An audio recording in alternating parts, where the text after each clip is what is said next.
നമസ്കാരം. മാലിദ്വീപിൽ പുതിയ പ്രസിഡന്റ് മുഹമ്മദ് മുയ്സു അധികാരമേറ്റതിന് ശേഷം ഇന്ത്യയുമായുള്ള നയതന്ത്ര ബന്ധം വഷളായിരുന്നു. ഇന്ത്യ വിരുദ്ധ മുദ്രാവാക്യം ഉയർത്തിക്കൊണ്ട് അധികാരത്തിലേറിയ മുഹമ്മദ് മുയ്സുവിന്റെ ഏറ്റവും പ്രധാനപ്പെട്ട വാഗ്ദാനങ്ങളിലൊന്ന് മാലിദ്വീപിൽ നിന്നും ഇന്ത്യൻ സൈന്യത്തെ പുറത്താക്കും എന്നതായിരുന്നു. എന്തായാലും പ്രധാനമന്ത്രി നരേന്ദ്രമോദിയുടെ ലക്ഷദ്വീപ് സന്ദർശനത്തിന് തൊട്ടു പിന്നാലെ മാലിദ്വീപിന്റെ മന്ത്രിമാർ ഒരു അധിക്ഷേപ പരാമർശം നടത്തിയതോടുകൂടി മുൻപെങ്ങുമില്ലാത്ത വിധം ഇന്ത്യയും മാലിദ്വീപും തമ്മിലുള്ള നയതന്ത്ര ബന്ധത്തിൽ വലിയ വിള്ളലുകൾ ഉണ്ടായിരുന്നു. മാലിദ്വീപിൽ വിന്യസിച്ചിരിക്കുന്ന ഇന്ത്യൻ സൈന്യത്തെ മാർച്ച് മാസത്തോടുകൂടി പിൻവലിക്കാനുള്ള ഒരു നീക്കം ഇപ്പോൾ ഉണ്ടായിരിക്കുകയാണ്. ദില്ലിയിൽ നടന്ന ഇന്ത്യ മാലിദ്വീപ് കോർ ഗ്രൂപ്പ് ചർച്ചയിലാണ് ഇതിലുമായി ബന്ധപ്പെട്ടുകൊണ്ടുള്ള സുപ്രധാന തീരുമാനമായിരിക്കുന്നത്.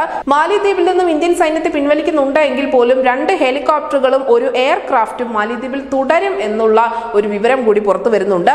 ഇന്ത്യൻ സൈനികർക്ക് പകരമായി ഇന്ത്യൻ സിവിലിയൻ ഉദ്യോഗസ്ഥരെയോ മാലിദ്വീപിന്റെ ഉദ്യോഗസ്ഥരെ ഇതിനുവേണ്ടി ചുമതലപ്പെടുത്താനുള്ള തീരുമാനവുമായിട്ടുണ്ട്. എന്തായാലും സൈനികരെ മാറ്റി സ്ഥാപിക്കുന്നത് 2024 മെയ് 10-നകം തന്നെ പൂർത്തിയാക്കുമെന്നാണ് മാലിദ്വീപിന്റെ വിദേശകാര്യ മന്ത്രാലയം പുറത്തിറക്കിയ പ്രസ്താവനയിൽ പറയുന്നത്.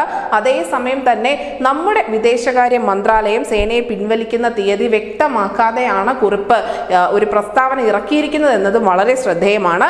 നിലവിൽ 77 ഇന്ത്യൻ സൈനിക ഉദ്യോഗസ്ഥരാണ് മാലിദ്വീപിലുള്ളത്. നമ്മുടെ പ്രധാനമന്ത്രി നരേന്ദ്രമോദിയും മാലിദ്വീപിന്റെ പ്രസിഡന്റായ മുഹമ്മദ് മുയ്സുവും തമ്മിൽ നടന്ന ചർച്ചകൾക്കൊടുവിലാണ് ഇത് സംബന്ധിച്ചുള്ള നിർണായക തീരുമാനമായിരിക്കുന്നത്. എന്തായാലും കോർ ഗ്രൂപ്പുകളെ ആയിരുന്നു ഈ ചർച്ചയ്ക്ക് വേണ്ടി ഇരു രാജ്യങ്ങളും ചുമതലപ്പെടുത്തിയത്. ജനുവരി 14-നായിരുന്നു ആദ്യഘട്ട ചർച്ച നടത്തിയത്. 3-ാം ഘട്ട ചർച്ച മാലിദ്വീപിൽ വെച്ച് നടക്കുകയും ചെയ്യും. എന്തായാലും മാർച്ച് 15-ന് മുൻപ് ഇന്ത്യൻ സൈന്യം മാലിദ്വീപ് വിട്ടു പോകണമെന്നാണ് ഇപ്പോൾ മാലിദ്വീപ് അറിയിച്ചിരിക്കുന്നത്. അതേസമയം തന്നെ 2 ഹെലികോപ്റ്ററുകളും എയർക്രാഫ്റ്റും മാലിദ്വീപിൽ തുടരുകയും ചെയ്യും. അങ്ങനെ വ്യത്യസ്തമായ രീതിയിൽ, അതായത് മാലിദ്വീപിന് ഇപ്പോഴും ലഭിച്ചുകൊണ്ടിരിക്കുന്ന ഇന്ത്യയുടെ ഭാഗത്തു നിന്നുള്ള സഹായം നിർത്തലാക്കാതെ തന്നെയാണ് നമ്മുടെ സൈന്യത്തെ അവിടെ നിന്നും പിൻവലിക്കാൻ ഒരുങ്ങുന്നത്. News desk news India Malayalam.